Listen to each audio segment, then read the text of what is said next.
Do you ever wonder about words and their meanings? I do sometimes. Cliches are one of my favorites. The standard definition in most dictionaries is a phrase whose meaning has been dulled by repetition. In my case, the cliche was a cheating spouse. I know, the cliche of cliche. It's such a common occurrence in marriages that there seems to be an entire section of the court system devoted to it. But even that has become a cliche. It's no longer a rare event that allows the system to grow tired of repeating irreconcilable differences and no fault more and more often. So what? Big deal. It happened, now accept it or not. It doesn't matter to the system. Deal with it. This is the age of no blame. Unless it's happening to you, and it's always someone else's fault. Another word I find interesting is rat shot. Rat shot is a type of ammunition, usually .22 caliber, but available for a variety of guns. It is essentially a miniature shotgun shell with a few tiny balls of lead in it. Not lethal unless you're a rat. I discovered rat shot when I was 12. We lived a half-mile from the county dump, a mecca for scavengers, especially rats and vultures. Conditions were perfect for a rat population explosion that year. I had an old single-shot .22 shotgun, and my father bought me 2 boxes of rat shot. Cut them down, boy. They're starting to make their way into the chicken feed. My 10-year-old brother and I had a hearty laugh. Dad had to buy us 2 more boxes of ammo. We had pretty much wiped out the rat population around the house, so we ventured farther afield. We were in a field near the dump and shot the rats as fast as we could reload. They were huge suckers, weighing a pound or more. I just reloaded the rifle and handed it to my brother. I stepped back. We were savvy enough not to get shot at. At that moment, what must have been a king rat jumped out of the shrubbery at my feet. "Look, Jimmy!" I shouted. "Get him." Jimmy took my advice, but not before I was sure of it. He caught the rat, but in doing so put 2 pellets in my ankle. I discovered 2 disturbing truths that day. I do not love pain and tend to react poorly to being hurt. I also discovered that I have a terrible temper because when I realized what I was doing, my brother was on the ground screaming and crying, and I was screaming and cursing. I calmed my brother down, apologized, and we agreed to never talk about it. For one thing, we were both afraid of what our father might do, and at the very least, he would never let us near firearms again. So we told Mom that I had scraped my ankle on a wire fence. I think the pellets melted over time, but who knows, maybe they're still in my ankle. My temper came out a few times during my high school years. It soon became common knowledge that I wasn't worth getting turned on because I didn't know when to lash out. Although I weighed only 5'7" and 140 pounds for most of high school, no one really pushed me much. The last growth spurt came in my senior year of high school when I grew to 5'10" and 170 pounds. I went to college on a scholarship, got a degree in accounting and inventory control, and made a noble and a few good friends.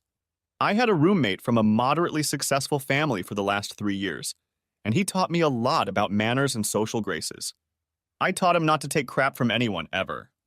I think what I taught him helped him become a really good trial lawyer. I met my future wife at one of the parties his family threw. Although we hadn't actually met in a few years, she went to the West Coast and I stayed put. It was 4 years after high school graduation. We were celebrating Ron passing the bar exam. I hadn't seen many of the guests since graduation, so there was a lot of talk about what happened to this and that. I asked one of our former classmates about Jenny. "Man, that woman was hot. She's probably already married to some CEO, sunbathing by the country club pool and polishing her jewelry. Or maybe she's already a CEO and paying someone to polish her jewelry."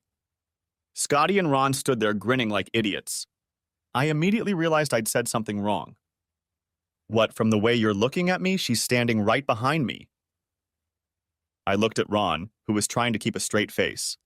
Then I realized. "Hey, Jenny," I said without turning around. "Give me a second while I get this foot out of my mouth."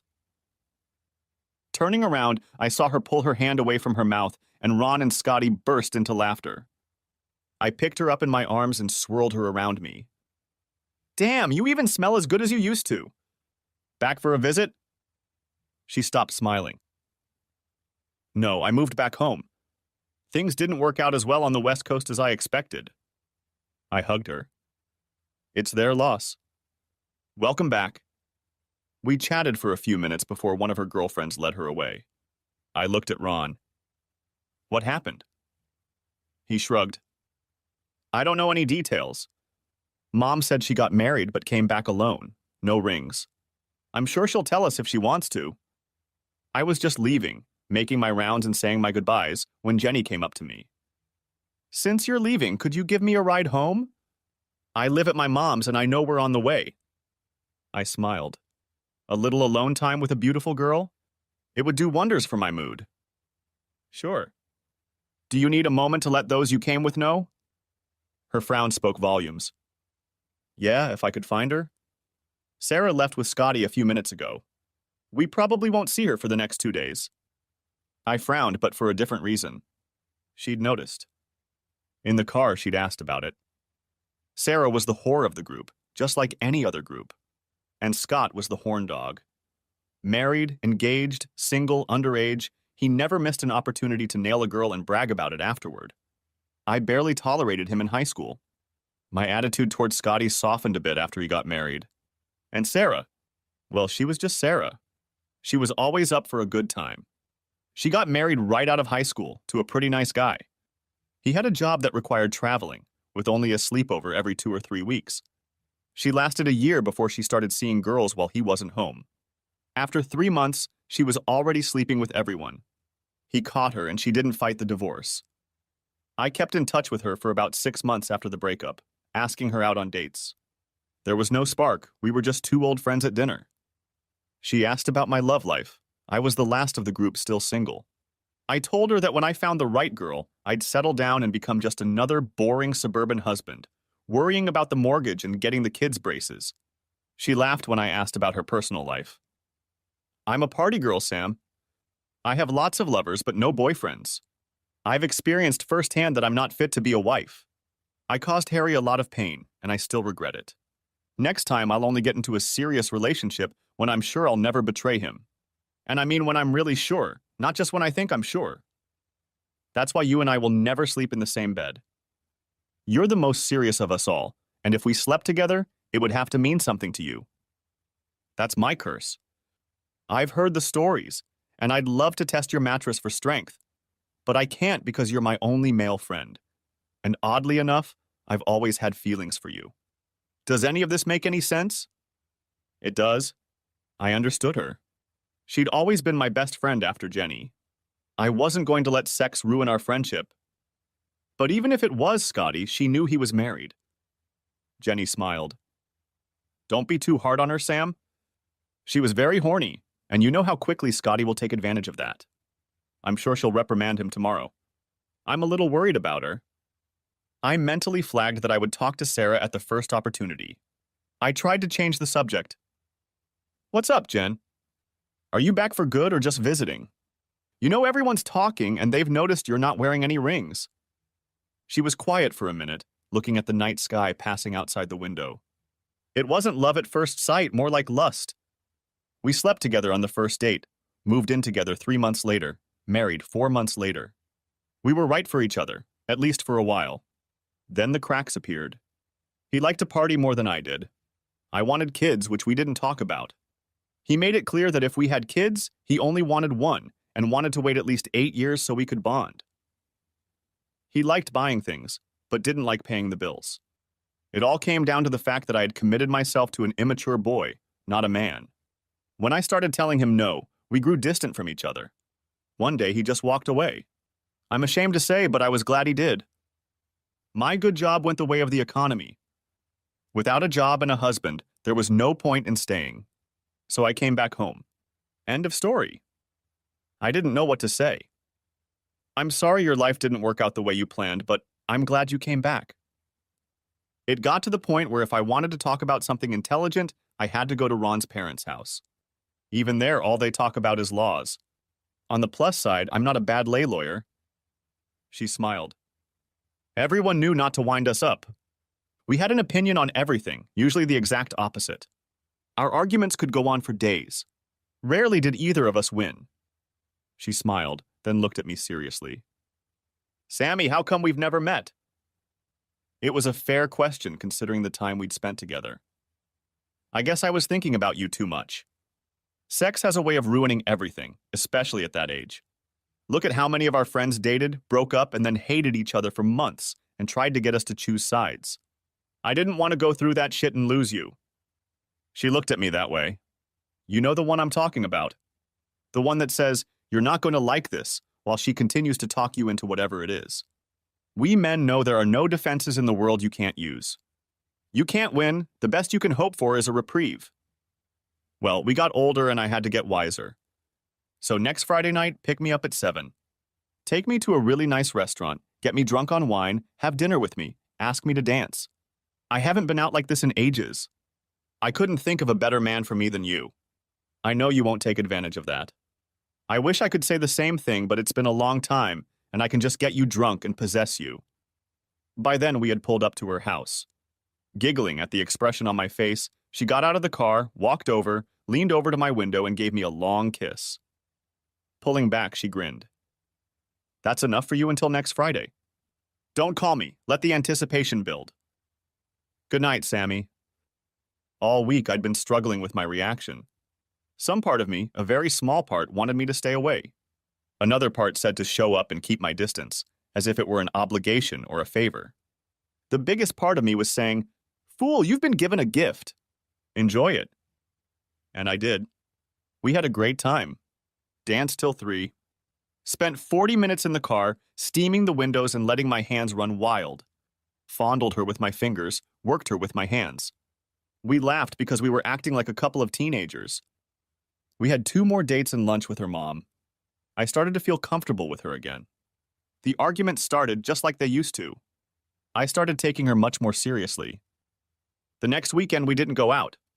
I had a commitment that had me out of town. She looked disgruntled. Those plans don't include another woman, do they? I laughed. Yes, as a matter of fact, it does. I'm going to, was all I managed to say before she hung up on me. It was weird. I left and took care of some things I needed to do and didn't get back until Tuesday. Not an hour later, the phone rang at home. An icy voice came on the line. Needed an extra day? The weekend wasn't enough? I think you should... I hung up, seriously wondering about her sanity. I didn't speak to her for 3 days. Then out of the blue, I got a call from Ron's girlfriend. I was surprised. We weren't particularly close. What's up with you and Jenny? Hi, Becca. How's Ron? Is the wedding planner getting on your nerves yet? Oh, I don't have any business with Jenny. Tell Ron I said hi. Poor Ron. I bet he's already got his ears on. Sure enough, he called 40 minutes later, practically begging me to meet him for a drink. I met him and Scotty at our favorite diner. Scotty knew how I felt about what he had done to his wife and kept quiet. Before he could begin, I interrupted him. If this is fishing for Jenny, don't bother wetting your hook. We've met 3 times, I have to go out of town, and she has a fatal attraction all the time. I don't know her mindset, but I haven't made any promises to her. I wasn't even given a chance to talk to her like a reasonable person. End of discussion. Talk about her one more time and I'll leave. I had ruined their game plan and they didn't know what to say. I walked away. Another month passed and it was time for the rehearsal dinner. I wasn't Ron's best man, but I was the groom's best man. Jenny was a late bridesmaid. I saw her but didn't approach her. Sarah grabbed me as soon as she saw me. Stay close to me today, please. Scotty is here and he's already drinking. I'm not interested in a repeat performance. His love skills are lacking, if you know what I mean, and I have a pretty good base of comparison. His biggest asset is the size of his bragging rights. That's probably why his wife left him. Pick me up tonight, stud. Protect the fair maiden from unwanted advances. I'll be very grateful. She giggled as I held out my hand to her. We both knew nothing was going to happen. Too bad, Scotty, she said. The count keeps changing. At last count, Scotty joined Jenny in the ranks of the previously married. Only you and Ron remain unmarried, with Ron on the short list, and that leaves only you. A lot of girls who have recently become unmarried have you in their sights. She frowned, hesitating. Tell me, didn't you and Jenny go out when she first came back? What happened there? My turn to frown. I don't. We went out 3 times and I thought we got along great, and then I had to go out of town. When I came back, she was a completely different person and acted like I owed her an apology. I think she decided I had found someone better and turned into a bitch. I haven't spoken to her in a month. Where did you disappear to? I laughed. Sarah, honey, don't make me put on my bud hat and pull out my red man. You know where I go once a month? My old man was a factory worker and part-time farmer. He had 50 acres of land that he inherited from his grandfather. Because of his job in the farm, my mom didn't have to work and we lived well. He raised 3 children, and if we didn't always get what we wanted, we always got what we needed. He taught us early on that if we wanted something, to go out and earn it, not wait for someone to give it to you. It was a lesson I appreciated all the more the older I got. We were grown now. Jimmy was 17 when my mom died when a train derailed at a crossing. Mom wasn't even first in line. The coal car flipped over onto 4 cars waiting to cross. It almost killed my dad. He lay down for almost a year. Jimmy graduated from high school and joined the Navy. He read that single people often live fuller lives if they have someone to take care of them, so he bought a blue-tick hound puppy from a friend. Dad immediately fell in love with the puppy. He became passionate about coon hunting. Taking some of the insurance money, he built several kennels and began breeding raccoons. He learned how to train and coach them. He spent many weekend evenings perfecting his methods. I could have been knocked over with a feather when he called and asked me to help him buy a computer. By then, I had graduated from university and had a decent job. I asked a friend in IT to put together a nice kit for him, took him home, hooked everything up, gave him some basic lessons, and showed him how to use email. By the time I left in the afternoon, he was already writing with 2 fingers, enjoying himself. Following his belief that if you're going to do something, do it the best you can, he enrolled in community college and took a course. Soon he had his own website. His reputation was enhanced when 2 of his dogs were named grand champions in different classes that same year. I was shocked to learn how valuable these dogs were and how much money he was making. He retired from factory farming, did a little farming, and concentrated on raising his champions. To become a grand champion, you start at the local level, move up to district, then state, then region, then national level. To qualify for all of that, you have to go through trials. My dad was doing well until one night during trials he tripped and broke his leg in 2 places. The leg healed but couldn't take the night hunting or the stress of the competition. That's where Jimmy and I came to the rescue. He trained the dogs and we handled them at the trials. During the spring and summer pre-trials, Jimmy would do them one weekend, and 2 weeks later, it was me on the line. At nationals, Jimmy and I both attended and took turns running the dogs. There was a lot of shenanigans, dog trading, and drinking, but we left that to the old man. Sarah, upon hearing about it, thought the whole thing was hilarious and insisted on coming. She was treated once. It was all about dogs, and everything to do with them. There was no nightlife because all the time was spent in the woods with the dogs. The women there usually looked the same as the men, in jeans and caps. In 2 days, she almost screamed with boredom. She almost slept with one of the judges. She said he looked the cleanest, just to have something to do. When we got home, she kissed me, told me never again, and went off to have her own version of a hunt. I feel sorry for the one she caught. Are you still doing this shit? Yes, Sarah, but we're training one of my sister's boys, so in a year or so I'll be able to stop. Dad has 3 champion bitches he breeds and 1 champion male that covers 25 bitches a year. Dad makes more money than I do.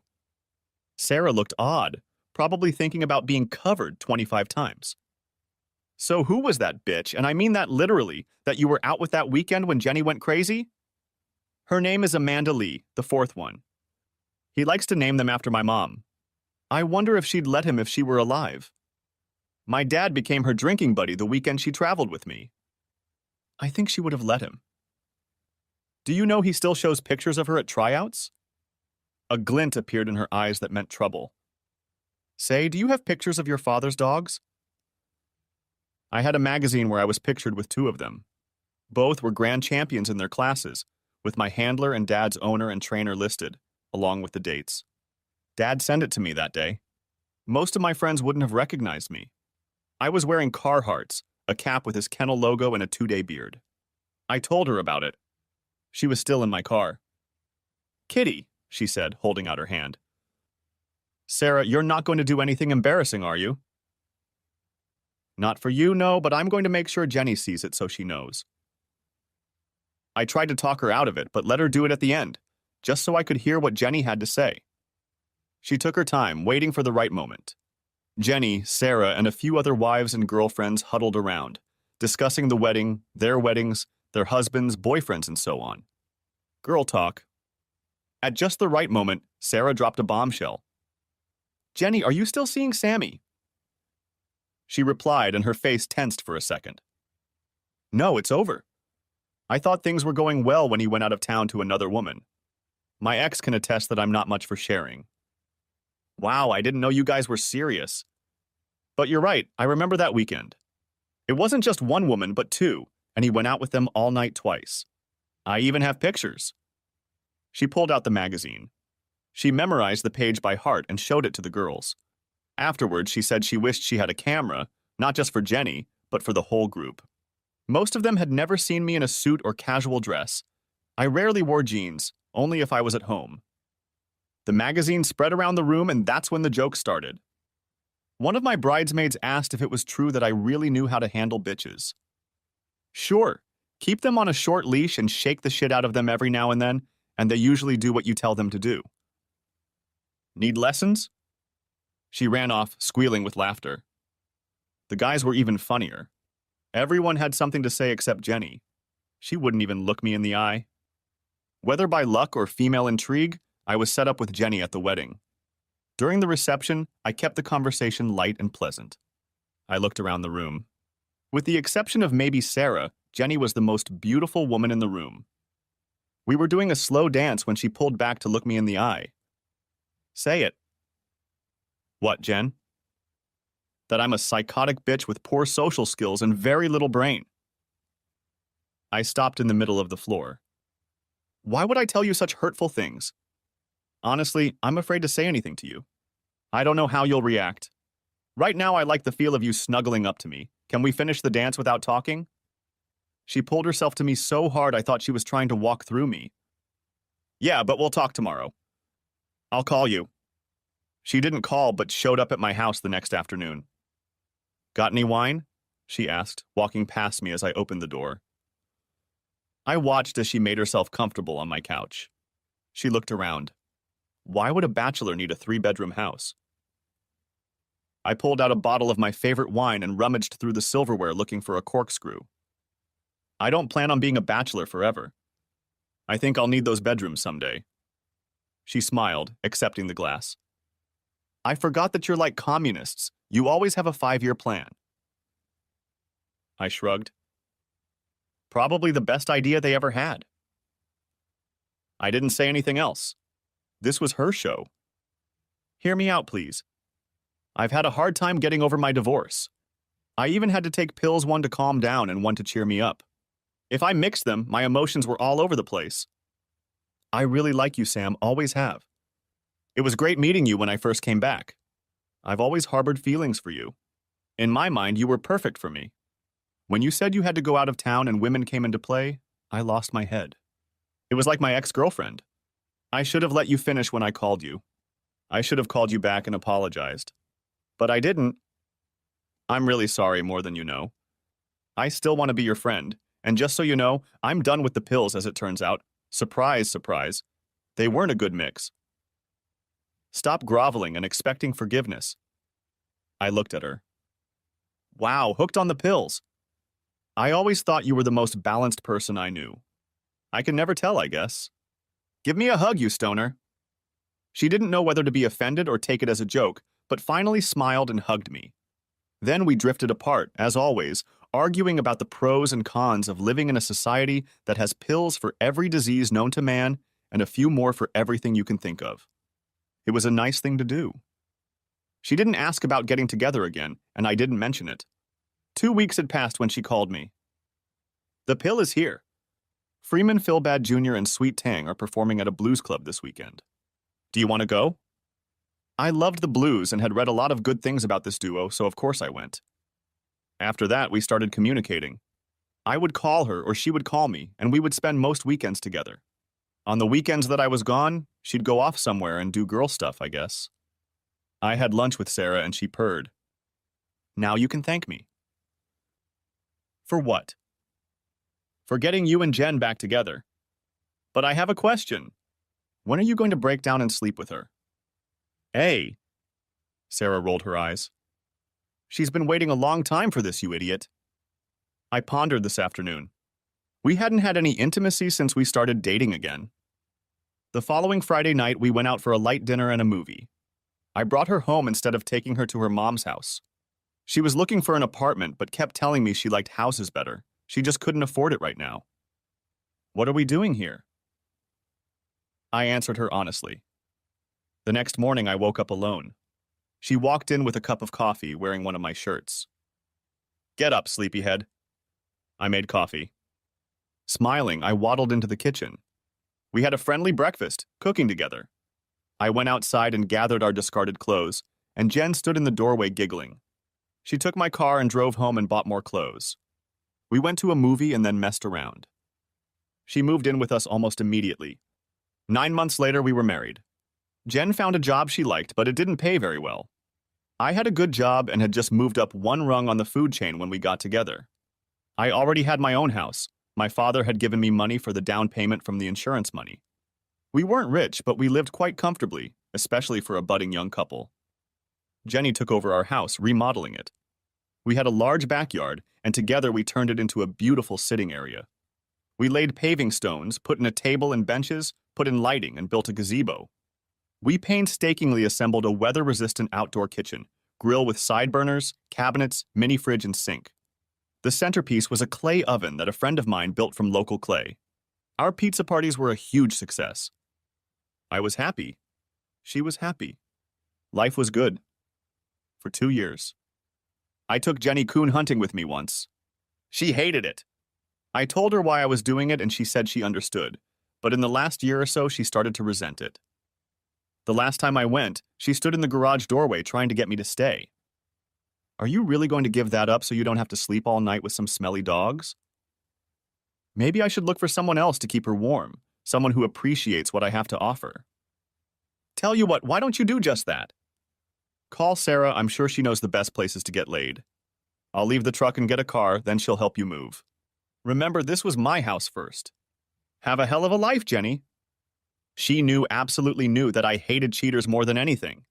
It had been almost 3 years since Scotty and his wife had broken up, and it wasn't even about Sarah, and I could still barely stand him.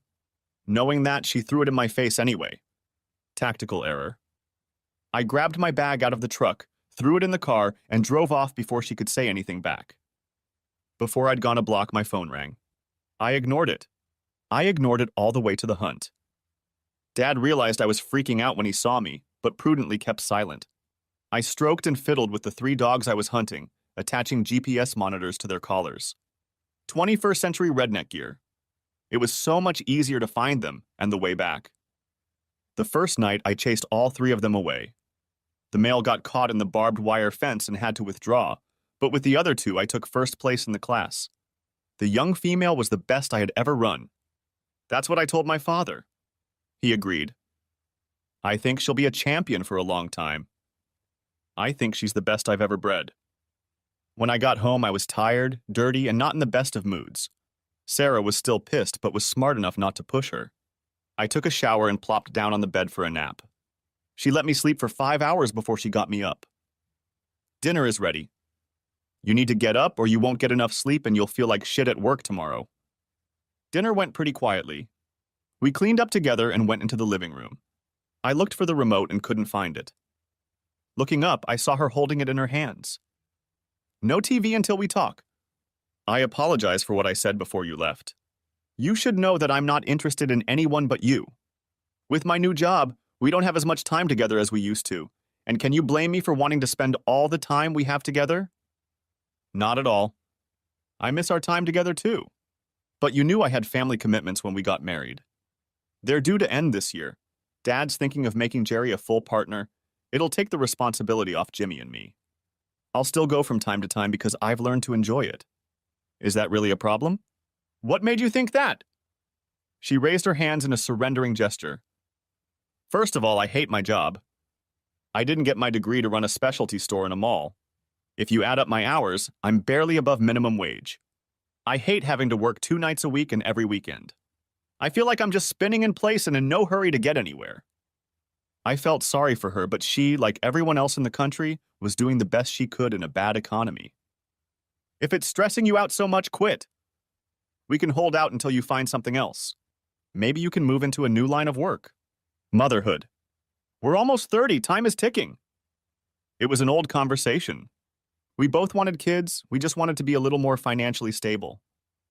Jenny cried. I want our children. I just want to be able to give them the best.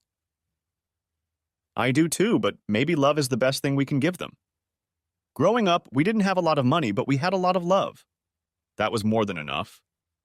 In the end, we apologized to each other, but left the baby issue for later. The next 2 hunts I missed, Jimmy took one and Jerry the other, and stayed home. Jenny seemed to appreciate it. She started going to bachelorette parties with her old friends, including Sarah. That first night she came to pick her up. Damn, it's my turn to be the driver. Don't worry, Sam. I'll get her drunk on alcohol and ready for work when she gets home. Jenny blushed as Sarah narrated. But Sarah managed it. Jenny was well intoxicated and horny as hell when she got home. I barely made it to work the next day. Another cliché? The neighborhood stud. You know the guy, he usually has the biggest house on the block, or the prettiest wife he ignores at parties, the best job, or the car, etc. Our guy was James, don't call me Jimmy, Mitchell. He didn't show up in the neighborhood for about a month. Jenny met his wife and invited them to our monthly BBQ. That evening we made pizza. The clay oven could be preheated to 600 degrees, stick a pizza in there and make it in 5 minutes. The smoke residue gave them extra flavor. Pizza night meant it was a party with the kids. We prepared the crusts ahead of time and had them waiting on a table piled high with ingredients. The kids enjoyed assembling their own pizzas. I stuck them in the oven 3 at a time and then took them out on a big wooden spatula. It was messy, noisy, and very satisfying. James came over and ordered a pizza, specifying exactly what he wanted. I only grinned. I don't make them, I'm just in charge of making them. You can handle making them yourself. He frowned. I got the impression he was used to being catered to. He had a pretty wife, medium build and a little chubby, and a daughter who looked like a carbon copy of her. Jenny had to explain to them how it worked. The little girl enjoyed looking at the ingredients and making decisions. She was about 11 and the other kids were giving her all sorts of advice. When she was done, her pizza was about 4 inches tall. We intentionally made the crust small for the kids, because experience told us that their eyes would overload their stomachs every time. But even at that size, they often took home leftovers. His wife told him she had already made the pizza, and he went back to his duties, impressing his new neighbors with his wealth and business acumen. Few of them actually believed his words, most tolerated them with a slight smile. Some even argued with him, not caring a bit about his ego. He tried to charm the ladies, but made little impression on them. I caught him trying to chat with Sarah and Jenny, and Sarah, noticing my gaze, smirked and lifted her foot slightly, letting me know he was digging in deep. Sarah almost never came to our parties unless it was pizza night. Despite her lifestyle, she loved kids and was the favorite babysitter in our group. Everyone, down to the last child, loved Aunt Sarah. After the party, I asked them what they thought of the new neighbor. Sarah rolled her eyes. That man is a legend in his own mind, especially among women. He wants to make you believe he invented sex and was the only man who knew how to do it. Jenny was a little kinder.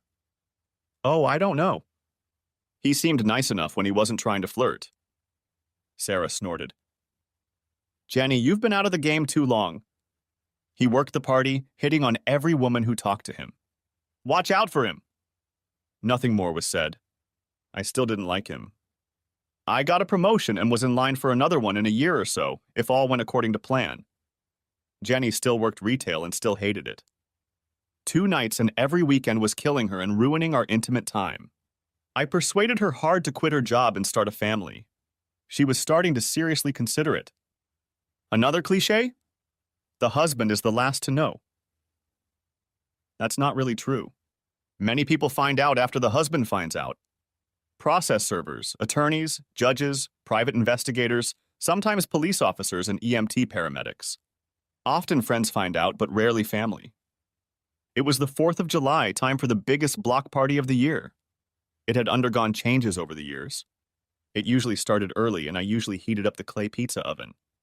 The kids would run around, play, swim in one of the pools, and eat an early dinner. Then a few older teens would pack them off to a movie while the parents let their hair down. It was a pretty good system. It was the first time I couldn't be there.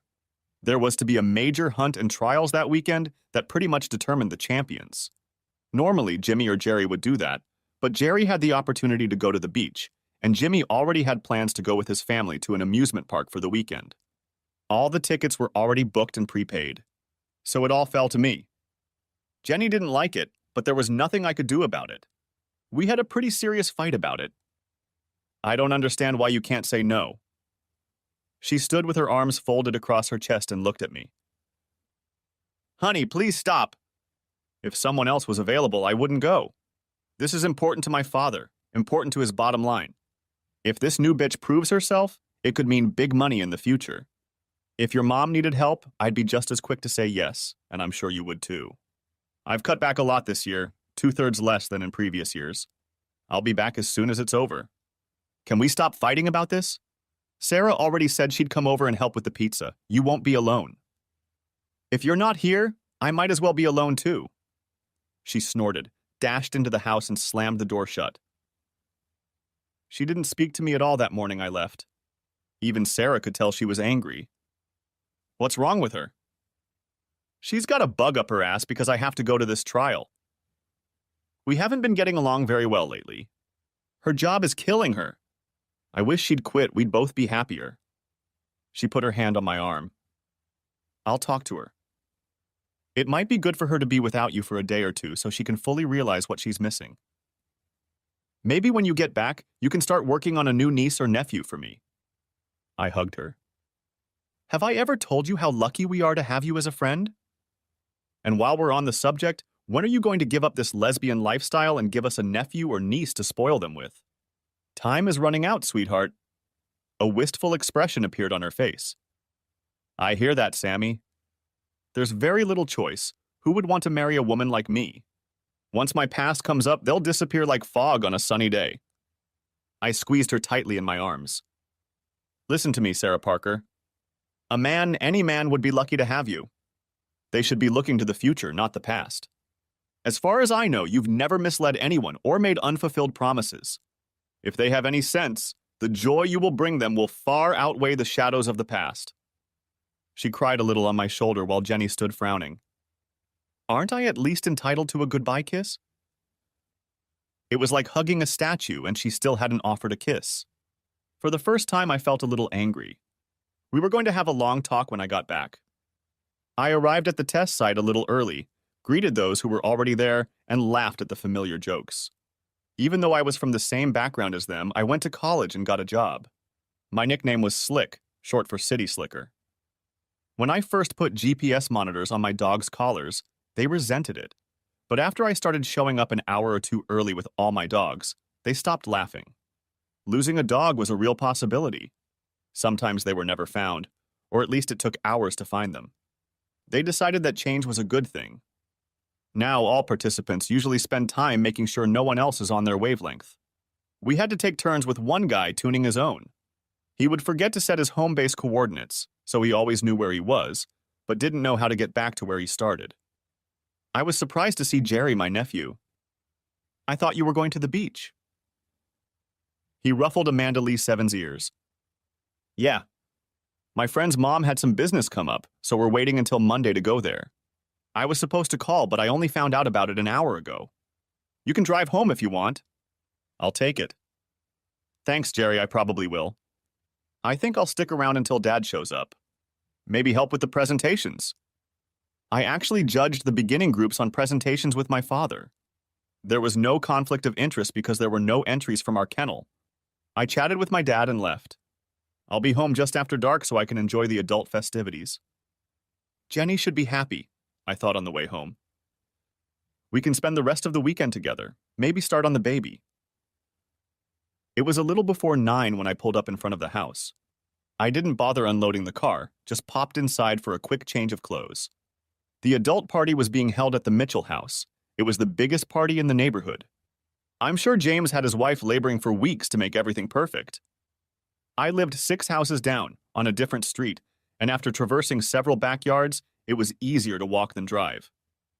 The houses stood on a hill, each a little lower than the other, which made for interesting views if you kept the blinds open. I rounded the back of the neighboring house and grinned. Someone had decided to throw a little party. The blinds were open and the window was at eye level. It was the Joneses' house. I could see people crowding around the Mitchells. Those guys were pretty brave, and anyone could walk by. Being a man, I threw a few glances at them as I walked by. I was almost to the house when I stopped. The man's name was James Mitchell, and I was pretty sure the slender woman was not his chubby little wife. I frowned. We'd lost 2 families the year before when one wife caught her husband with a neighbor. 2 divorces, 2 houses up for sale. I stopped and looked closely, hoping to identify the woman. He rolled over and pulled her to him. It was Jenny. My vision blurred and I lost touch with reality. Shaking my head to clear it, I looked at her again.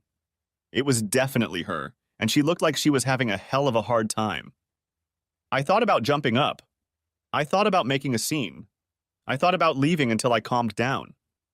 As I tried to think rationally, the temper tantrum I'd been trying to contain for years began to build. I had to force myself to turn away and walk back towards the house. I stopped twice on the way, trying to drive the anger back up. I got in my car and thought for a second. "To hell with all of this!" I yelled inside the truck. Slamming the door shut, I grabbed my gun and ran towards the house, keeping in the shadows. I couldn't believe they were still here. Hadn't anyone missed them? I pulled the trigger. I heard yelling and saw people looking in my direction, so I ran in the opposite direction from the house, circling back to my truck. I threw everything in the trunk and slowly stretched out, heading back to the hunting spot. On the way out of town, I encountered no cops or emergency vehicles. 90 minutes later, I was on the hunt, inside the tent. I was shaking. Shit. I'm going to jail. Shit, shit, shit. The rage and adrenaline had dried up, and I was confused and saddened. I hope I didn't hurt her too badly. Rat shot is tiny pellets, unlikely to kill someone, but it sure hurt. It was a long night, and I didn't sleep. I checked around. No one knew I had left. As far as they knew, I went to get food. I went to the local supermarket and bought every container of fried chicken they had. Surely someone will remember that I was there. Jerry was in the woods, and my dad was out with friends on a drinking binge. I had the perfect alibi, assuming none of the neighbors saw me. Before I left, I lent Jerry a .22 caliber pistol. It wasn't registered and couldn't be traced. I told Jerry not to brag because an unregistered gun could get him in trouble. To say I was worried as I pulled up to my house would be an understatement. Jenny's car was parked in the driveway, but the house was empty. On the kitchen table was a note written in large block letters. "Call me as soon as you get home.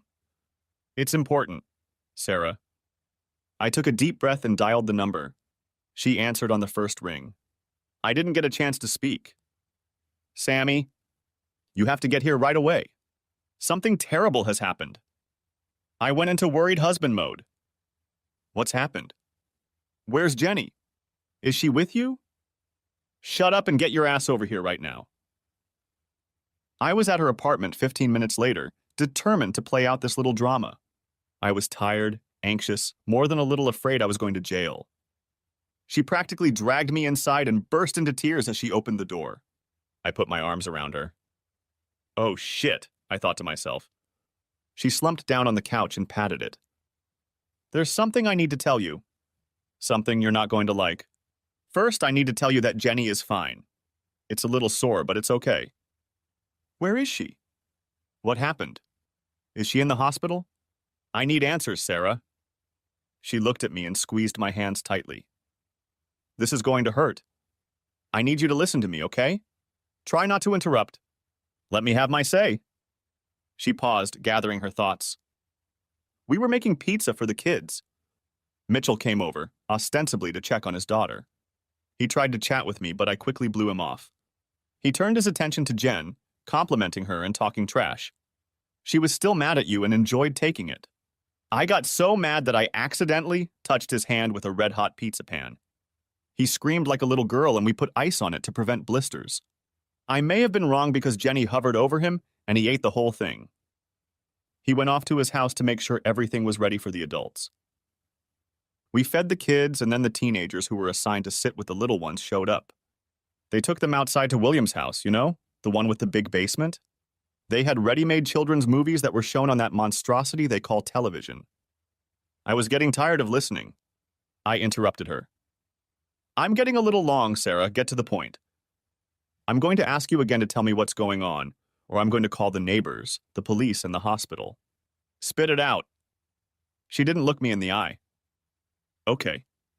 We cleaned up after pizza and walked down the street talking. Jenny found a bar and made herself a stiff drink. Her charming host gave her a big hug and made sure her glass was full. You know how it is at parties. Everyone's hanging around, having fun. I lost her. Like everyone else, I figured she was somewhere in the house or on the terrace. She was practically hissing with anger now. That Mitchell bastard ran out of bourbon, and instead of going to the liquor store, Mandy Jones gave him the house keys, saying she had 2 bottles at the bar. He promised to replace them and asked Jenny to come with him. Said he didn't feel comfortable going into the house alone. She went. She took a deep breath. That's where it got complicated. Somehow he got her into one of the guest rooms and they started fooling around. I gave her a cold stare. Define fooling around. She hung her head. They slept together. Damn, I didn't want to tell you that. Even though I already knew it, having someone say it to me made it hurt even more. I jumped up. I'm going to destroy that bastard. Sarah was beside me, holding my hand. I'm afraid it's getting worse. Someone has been shooting at them. Don't worry, Jenny wasn't badly hurt, but she's still in the hospital. I paced around the room. My excitement wasn't feigned. Having fun with someone else? Shot up? What the hell has she gotten herself into? Was it Mrs. Mitchell who shot them? No, she was at the party. We all heard gunshots, but we thought they were firecrackers. We didn't notice anything until we heard the screams. Mandy found them. They were in her guest room. She called 911. They were taken to the hospital and the police questioned everyone. She lowered her eyes and cried quietly. It's a mess, Sammy. The cops want to talk to you as soon as they can. I sat down again. The tears rolling down my cheeks weren't pretend. She got up and called the police, and 10 minutes later, a patrolman was at the door. He noticed the tears, asked a few questions to clarify who I was, and took me to the station. Detective Johnson seemed like a nice guy. He didn't pressure me, didn't accuse me of anything, just wanted to know where I was when it all happened. So I told him. Gave him names and numbers of people who could confirm that I was there. Told him what time I got home about the note from Sarah. I collapsed in the interrogation room. Are you okay? Need anything? He was kind enough to at least ask. Yeah. I need to get about 12 hours of sleep. I need to make sure my wife is okay. And I need answers. No one has ever told me what happened. I cooperated with you. How about you fill in the blanks? To his credit, he looked uncomfortable. There's no easy way to say this. Your wife and Mr. Mitchell were shot through a bedroom window. But it seems nothing life-threatening. They were in a neighbor's house. I think it was spontaneous. Both had blood alcohol levels above the legal limit for driving. I asked the million-dollar question. Do you have any idea who did it? He shook his head. Not the slightest clue. We thought it might have been you, but since you were 60 miles from the scene, in front of witnesses, you were virtually unhurt. We attracted bloodhounds, but everyone in the area spent all day roaming the neighborhood, and the dogs just went around in circles. We brought in a dog that specializes in gunshot trails, but it used so many firecrackers and other fireworks that it was just running around confused. Right now, we're focusing on Mr. Mitchell. It seems the man had a habit of seducing the wives of his neighbors. That's how he ended up in your neighborhood. He had to leave the previous one because of a divorce his neighbor accused him of. He definitely has people who wish him ill. That's all we have for now, but you can be sure we'll talk more. I'm sorry, Mr. Lee. I left the station and drove to the hospital. Jenny drove me. She tried to talk me out of going. Don't do this, Sammy. You'll have a hard time later? I'm sure she didn't mean it. She was drunk, mad at you, and fell under the spell of a predator. I'm sure my eyes were cold as I turned to her. Tell me, Sarah, how can this be okay? I've been drunk since we got married. I've been mad at her a few times, and I've already been molested. I haven't even thought about sleeping with anyone else, except in fantasies. She didn't have an answer for me. I went on my own. I found the right floor and walked down the hallway. It just so happened that I passed the asshole's room first, turned around and walked in. He was dozing and I stood there looking at him. My stare must have woken him up. He turned pale and reached for the call button. I grabbed his arm and leaned over him. Free advice. When you get out of here, move. I don't mean in a week or a month or when you sell the house. I mean move right now. I stood up. I hope you get everything you deserve, asshole. Remember our little talk. With that taken care of, I went in search of my loving wife. For lack of a better suspect, the cops came back to me several times.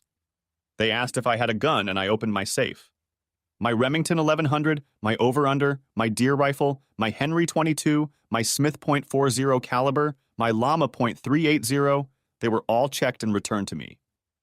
I was questioned 4 times. When they asked for one more, I gave them my attorney's number. I never heard from them again. My marriage lasted about 4 months, like a 3-legged dog trying to keep up with a Ferrari before we both mutually gave up. I was consumed with anger over her cheating and guilt over my reaction. She had a wide range of emotions. I came home from hunting and found her gone and a note on the kitchen table. Sammy, I'm sorry. I can't live like this anymore. Even if you still love me, you'll never trust me again. And I hope I'm wrong, but I have a feeling you're the one who shot at us.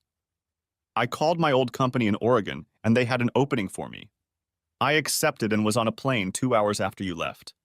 I only took what I needed, and my mom will be coming in a week or 2 to pick up everything I left behind that you don't need. I know I should have told you in person, but I'm a coward. I'm sorry again. I was supposed to be what you wanted, but I'm not, at least not anymore. I will always love you. I wish you a good life. Jen. I stood there looking at the note, and although I felt immense sadness, a big part of me was relieved. Our marriage was over when I caught them and pulled the trigger. Before she left, she called Sarah. She arrived 2 hours later. She read the note, hugged me, and sent me to bed. She stayed with me for 3 days before I convinced her I could handle it. I discovered that she often talks on the phone when she thinks I can't hear her. I asked her about it. Her face lit up. You were in trouble, so I didn't say anything. I'm engaged. We've been dating for about 6 months now. He was like me, and we both decided it was time to grow up. We're going to Vegas next month. He's always dreamed of marrying Elvis. I hugged her. That's great, Sarah. What the hell are you doing here? Go home to your man. Tell him I told him how lucky he is. And remind him that if he's rude to you, I have an extensive collection of weapons. She giggled. I will. Half the neighborhood thinks you shot Jenny in the asshole anyway. Maybe that'll keep him in line. The old group threw a party to wish her well and meet her boyfriend. It was held at my house. I didn't like him, but that didn't mean anything. I got another promotion, but I had to move to get it. I didn't mind, there was nothing keeping me here. My new job was a little closer to my dad's house, just on the other side. I still went once a month for testing, just to have something to do. The next year, my dad passed away. Jimmy and Jerry took over the kennel. They liked it better than I did. Jerry moved into the house. The farm was divided into 3 parts, and I ended up with the lot I wanted. 16 acres, mostly woods, some of which went up the side of the mountain. I laid out a road to a small bench and built a small log cabin. By small, I meant about 700 square feet. It was basically a kitchen, living room, a small bathroom on the main floor, and a small bedroom upstairs. It was all the space I needed. I did almost all of the work myself, with the help of my family, paying for electricians and roofers. I dated but never got anything serious, too afraid of my temper. Once in a while, I visited my old friends, and a few times I rented out the cabin on loan. I heard that Jenny had married and had 2 children. As far as I know, she never went back except to close on her mother's house when she passed away. Sarah was married for 2 years before it broke up. Apparently, he wasn't as ready to give up his lifestyle as he thought he was. She was devastated. She disappeared from his life for another year. One day I heard a knock on the door. It was Sarah. She looked aged, tired, and sad. In her hands, she held a blue tick puppy. Hi, Sammy. Can we come in? I think she's house-trained. I was in the cabin. I was seriously considering moving there permanently. I liked the privacy, and this place had everything I needed. How did you know I was here? Jimmy told me. When did you change your room? I'd been harassed for 6 months by some junkie who'd mistaken my number for another. I stopped answering my phone and she started texting me, offering me lucrative deals on different types of drugs. Eventually, I got so sick of it that I showed the text message to a sheriff's deputy. He took my phone for 3 hours and copied everything. He texted her to arrange a purchase, bought from her, and tracked her to a major supplier. He was the one who advised me to change my number in case someone tried to trace it to get revenge. I told her the story of my adventure in the drug trade. She laughed, saying it could only happen to me. I converted my open kitchen to a clay oven, and we made pizza and drank some wine. I asked her about the dog. I stopped by the kennel to try to find you. One of your buddies was trying to give this baby away. He said if he couldn't find a home for her, he'd give her to a shelter. I couldn't stand the thought that she might not be adopted, so I took her in. We quickly found out that she was not housebroken. It was getting late. I made a fold-out couch for her and said goodnight. When I woke up around 3 o'clock, I found her in my bed, snuggled up against my back. I stirred, she hugged me tighter, and I relaxed and fell asleep. The next morning, nothing was said. She was up before me, fiddling around in my small kitchen making breakfast. I stomped over and she bought me coffee and kissed me on the cheek. We walked through the woods and I showed her my solar panels that powered the cabin. It was pretty cheap for such a small house, and I had a gasoline generator for backup power.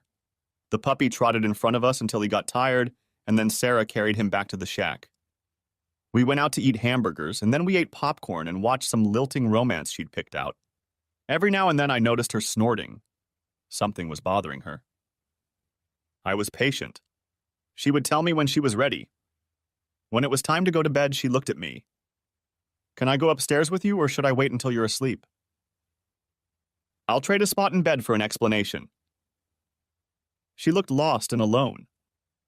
If you let me cuddle with you tonight, I'll tell you all about it in the morning. Deal, but I'll get the left side today. I had to go to work the next day, so I slipped out of bed when the alarm clock rang, trying not to wake her. I let the puppy out of his cage to respond to the call of nature and quietly placed him on the bed. He licked her hands and then went back to sleep. When I got home, she was in the yard playing with the puppy. She hugged me happily and told me that dinner would be ready in half an hour. We had a very good meal. I thanked her for it and she blushed. The roof of the cabin stretched out in front of the house, and I had a lovely porch with a couple of rocking chairs on it. We took our tea outside to admire the sunset. We sat in friendly silence, both of us swaying slightly. She spoke so softly that I almost let her words pass my ears. Sammy, can I stay here for a while? I continued to sway, thinking about it. As long as you want, honey. I can go back to my apartment and you can... She shook her head violently. No. I meant, can I live with you for a while? Wherever you are, here or in your apartment. I just don't want to be alone right now. I needed to know. Okay, you can stay as long as you want. You know you have to tell me why, right? She nodded, hesitating. Sammy, have you ever reached a point in your life where you realize that all your plans are just dust? That's exactly where I am right now. I was happy in college and the first few years after college. I enjoyed my party life and didn't care what people thought of me. I never lied or hurt anyone. I saw all of our friends getting married and realized I wasn't ready. A few more years went by and all of our married friends started to drift apart. It was sad and confirmed my decision. Then I was diagnosed with an STD. Not one of the serious, life-changing ones, but it still scared me. I looked at Ron and his wife and you and Jen and wanted what you had. I don't know if you remember, but one day, before you two broke up, I told you I was thinking about changing my life. And I did. By then, you and Jen were getting ready to divorce, and I decided to be really sure. I thought everyone should love as much as you two did, and when everything fell apart, it made me think. But I found a guy. I think I fell in love with him because he reminded me of you in some ways. He was wonderful during our courtship and the first year we were married. I told him about my past, and he told me about his. He and his first wife were swingers. His marriage failed because of it, and he swore he was done with that lifestyle. But deep down, he missed it. The second year, he introduced me to some of his old friends. They seemed nice enough to me. We went to a few parties, and I started to notice a pattern. At one party, I was molested until I made him drive me home. It was the worst fight of our lives. I told him I wasn't interested, and that I'd better be enough for him if he wanted to stay married. He swore that he would have no more contact with them except for walks, ball games, and the like. I believed him for about 4 months until he was foolish enough to tell me he was going to a baseball game and would be home very late. The downside to that was that it was November, and no one plays baseball in November. I followed him to the house of one of his swinger friends. I sat in the car for half an hour and then went inside. They had already started coming in. There was a lot of kissing and groping. Some were already getting ready to undress. I asked where my husband was and headed for the bedroom, shedding my clothes as I went. When I opened the door, I was already naked with 4 or 5 guys following me. He looked up from the bed he shared with 2 women, saw me naked and smiled. "Hi, sweetheart. Do you want to join us?" "No, bastard, I'm not joining you. I just wanted you to take one last look at what you threw away." They pushed me out of the house before I could cause any more trouble. He never came home. The divorce didn't come until 4.5 months later. Then my company was bought out by a competitor and shut down. So here I was, 32 years old, no man, no job, no hope. I just needed a change of scenery. I couldn't afford an apartment anymore. I put my stuff in storage, packed my bags, and here I was. I was on my way home to see my mom, and I figured since I was so close, I'd stop and see you. I love this place, and more importantly, I love you. No, that's not right. I love you. Not in the forever and happily ever after sense, but in the sense that I could say anything to you, and you wouldn't judge me. You've always given me friendship and respect, which not many people, especially guys, have done for me. So can I stay here for a while? What was I supposed to do? Say no to her? So she stayed. She named the puppy Tickles. "Why did you name her that?" I asked one day as she held her in her arms. "Well, I didn't know what to call her. Everyone tends to call them Blue, but I couldn't do it. Since the last part of the word blue tick is stick, I named her Tickles. Isn't that a cute name, baby girl?" She stroked her tummy and cooed to her at the end. "You're going to be a great mom." It came out of my mouth before I could think. She froze. A look of sadness appeared on her face. "I hope so if I ever get the chance."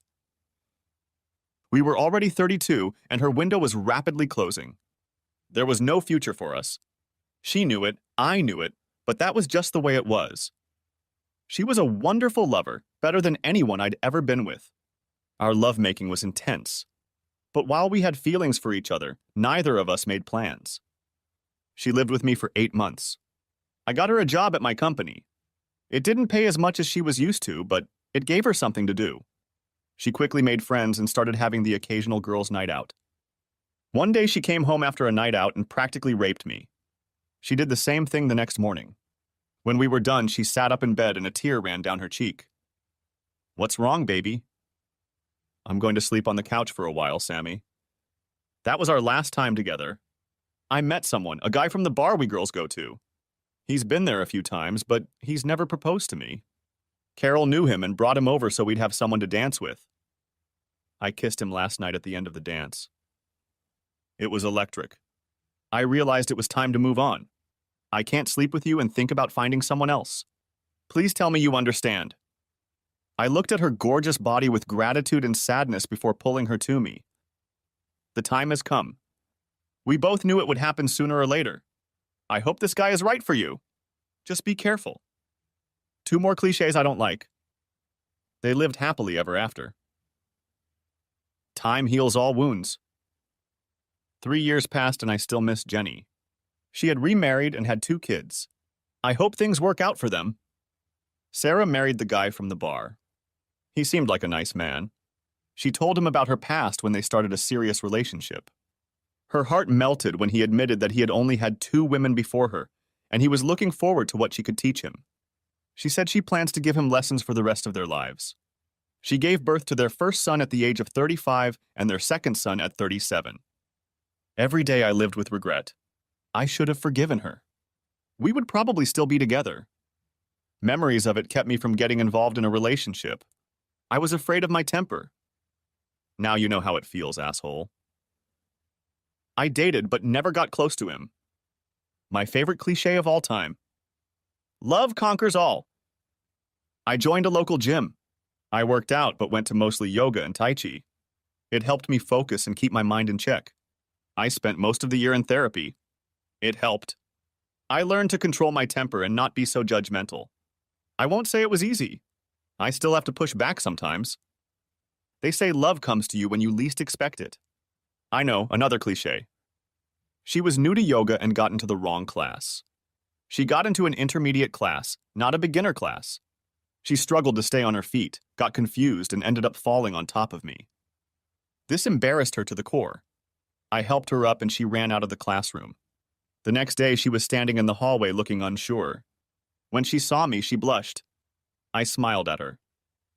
It gets easier, you know. Don't give up. That broke the ice. We chatted before class and she was waiting for me at the end. She faltered before she blurted out, "Would you like some coffee?" The statement came out as she colored various shades of red. It took 3 dates before she stopped blushing, and 2 more before I got a kiss. It was worth the wait.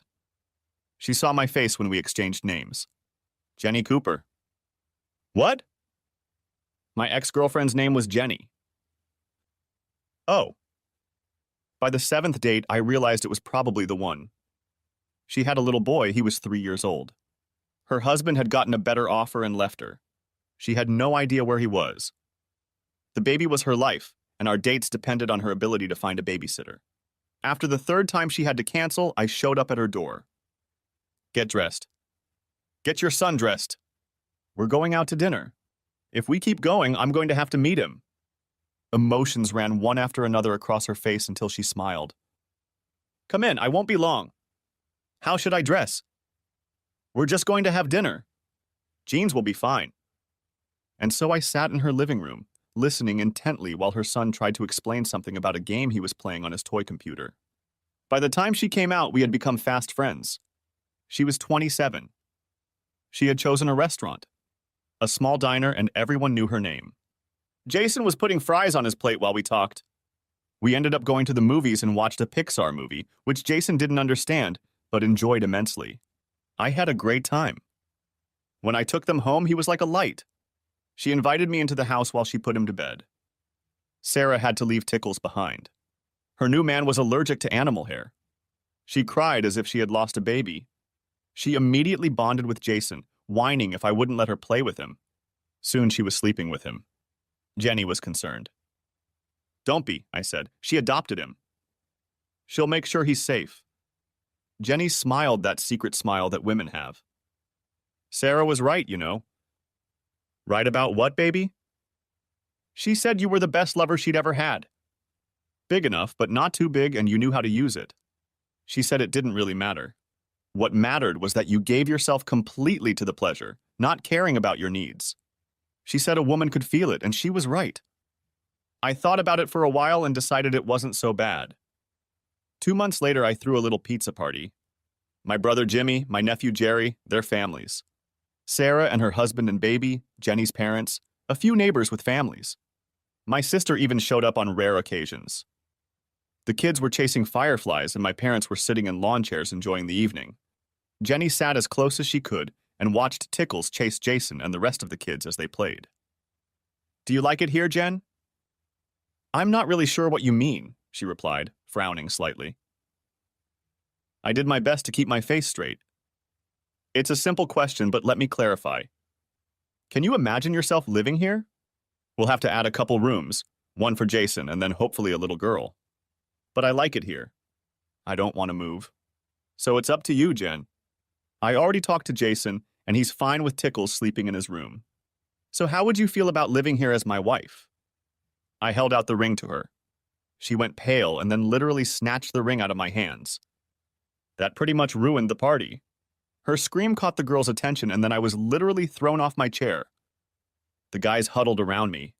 Congratulations were being offered. I pulled out the peach brandy I kept with me for special occasions, and a toast was shared by everyone. We decided not to annex the cabin and built a house below. The cabin became our retreat and later served as our son's sleepover base. When our little daughter came along, things got more complicated, but she ended up staying with her sleepovers too. Her mom helped her make things more girl-friendly. When Jason was going through puberty, I almost had a nervous breakdown when J2 Jenny Jr. had her parties, but they were good kids. Jen was 28 when we got married and I was 37. I worried about it for a while, knowing I would probably leave before she did, but stopped when I realized she was the glue that held our family together, and she would take care of the family. Before we got married, I told her everything. About my bad character, what I did to the first Jenny, everything. She thought about it for a bit, then smiled and said she was glad she didn't know me then. Good guys finish first, she said. We all get what we deserve. God, don't you just love cliches? Thanks for watching, I hope you enjoyed it, so subscribe to my channel and watch the next video.